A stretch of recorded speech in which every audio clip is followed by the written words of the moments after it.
The science of early retirement, the evidence-based investing, the science this, the science that, the science of financial planning with spreadsheets and models will prove to you my way is better than that guy's way. I tell you, man. So my man Warren sends me a blog post from a few years back that's basically debunking the strategy of using a taxable account as opposed to an IRA. This guy who wrote the article, which I'm not going to name, I'm not going to link to, I find this so, it just drives me crazy. The idea was using an IRA as opposed to a brokerage account would give you 15 more years of retirement funds. And I just, the absurdity of this, it just infuriates me because it's just so, and yet people fall for this because they're dying to have this evidence, this science that says if you do this, this will be the outcome. And folks, I hate to say it, but it ain't work like that. It doesn't. There's no such thing as evidence or science when it comes to retirement planning. It's all up in here. This freaking a lump of coal that Norm Macdonald calls that we have as a brain. It's all up in here. There's no evidence. There's no science between retirement planning. I can share with an email to validate exactly what I just said. Hold on a second. To delete the email. Anyway, I wanted to keep it for posterity because a guy had emailed me in April of last year. And he said, Josh, I'm nervous about this market. He was a younger guy, probably my age, 51. He said, I'm nervous about this market. I think I need to get out. It wasn't a client of mine. I sit there, I said, why are you investing to begin with? He goes, well, to make money. I said, well, why are you getting out? Because the money is down. I said, so have you made any money? No. All right, so you're going to get out now when your money's down? And I don't know if he said he didn't make any money, but he was taking on the chin. He goes, I'm losing money is what he said. So you get out after you've already lost the money? He goes, yeah, well, because I don't want to lose more. I said, look, you got to do what you got to do. But if you're not expecting any kind of significant declines over the course of your investing history, why even bothering? And anyway, I think he said he'd stay the course, and thankfully he did. Now, could I have been wrong? Sure. We could all go to Japan. We could all go to zero. But why are you investing to begin with? The point is that when you're using a spreadsheet analysis and you're using just simplistic linear rates of return to prove a point, it's absurd on all fronts, man. Because it never works like that because there's these things called life and emotions that come in. And I'm just telling you, at the end of the day, look, I didn't bother reading this whole guy's spreadsheet. I read the whole article, but it's like, I'm not going to email him for the spreadsheet and to analyze his work because it just bores me, frankly. At the end of the day, think about you. You're 70 years old, all right? You got $1 million in an IRA. Just think about this for a second. You need $50,000 a year to live on. The market, and just think about this for a second. And you're like, yeah, that's good. The market falls 25%. Now you're down to $750,000. You still need $50,000 to live on. You know what else you got to account for? You got to account for those taxes on the $50,000. And see, this is what drives me crazy, where people who aren't actively practitioners, but just researchers, essentially, they don't understand the emotions that come with this stuff. And I'm telling you, man, there is this handcuff called IRA Deferred Assets that says once you are a certain income needs and you have to have this income, adding taxes to a declining market value is freaking salt in the wound. You know how I know? Because I've seen it with my own two eyes with clients. I've seen it with this lady up in New Jersey. God rest her. I don't know if she's still around, but I'll never forget her. Never. $750,000 in an IRA, and she needed a certain amount of money for her condo association fees or property taxes because she lived in New Jersey. And this is in 2015, I think, when the markets are getting knocked around. Not even that bad.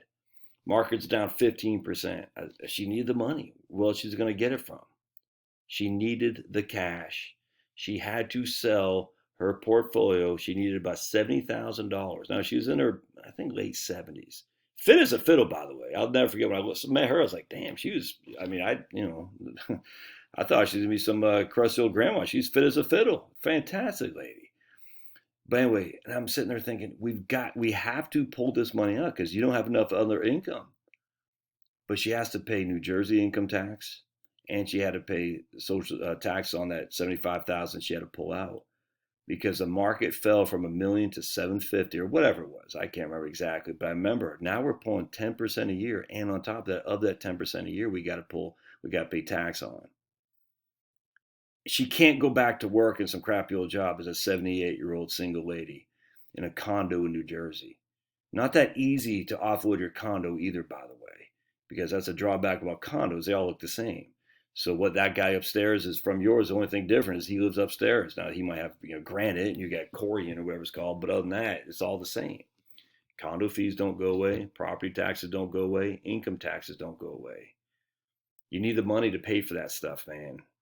And the money comes from one source only, is your IRA. You wake up one day, your IRA is down 20%. So now what used to be a 5% distribution is now a 7.5% distribution because you got factor taxes in there. And that was just in 2015. And I just remember it was May and June. It wasn't that bad of a deal.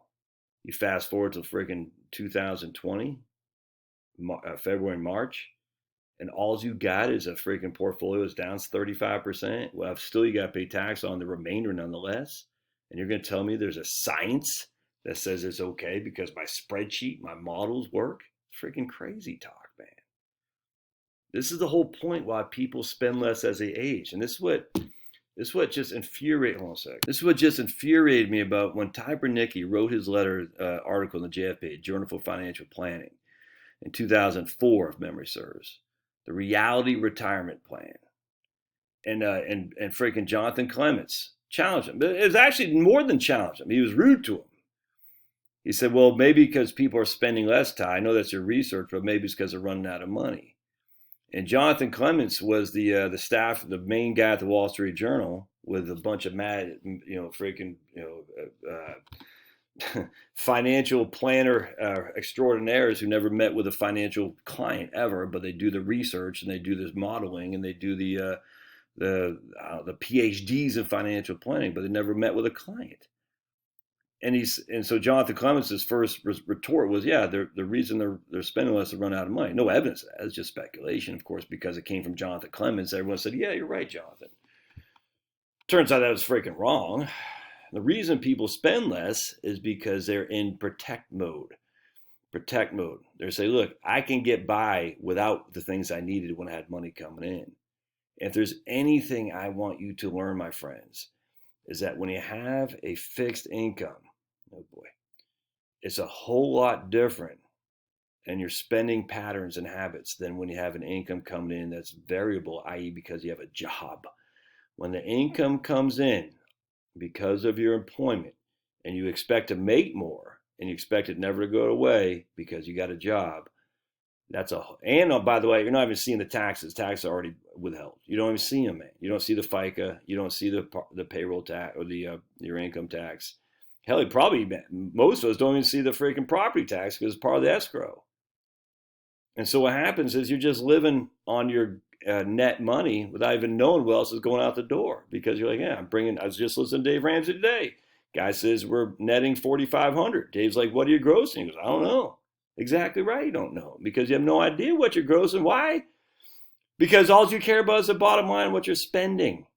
When it comes to retirement, though, you guarantee you're going to know what you're netting and grossing. You know why? Because you're the ones got to pay the taxes. You see it on your 1040. You don't even see it on your 1040 when it comes into your when your working career. It doesn't flow to your 1040. It does.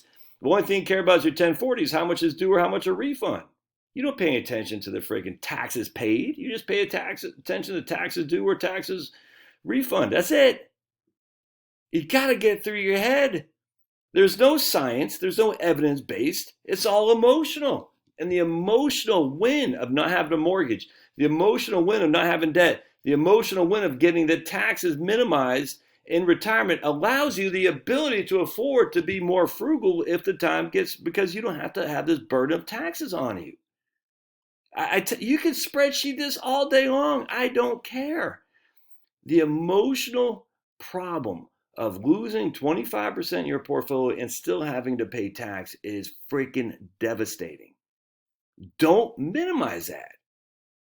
Yes, it's emotionally traumatic when you lose 25% and you still got to put money on. I grant you that. It's a hell of a lot more emotionally traumatic when you still got to pay another $10,000 to this Chris Christie and on top of that Barack Obama, which is the case with this lady up in New Jersey. And on top of that, her property tax, her condo fees. That man, don't listen to these freaking guys saying, oh, okay, I shouldn't say that. Listen to these guys. If they're not talking about the emotional baggage that comes in this stuff, and they're just saying, look, from a spreadsheet, this says that, you're like, dude, okay, how many people know what their total taxes pay? A vast majority don't, because it's automatically done for them. When you hit retirement, you're going to know what your total taxes pay. And when you pay off your mortgage, you'll know what your property taxes are, because you have to do your own escrow. You have to stroke the checks. When that income stops from work and it's just based on your portfolio and it's fixed, man, everything changes. Do not use the accumulation strategies for a decumulation mindset. It's just dumb. Don't do that. All right, we'll see you guys.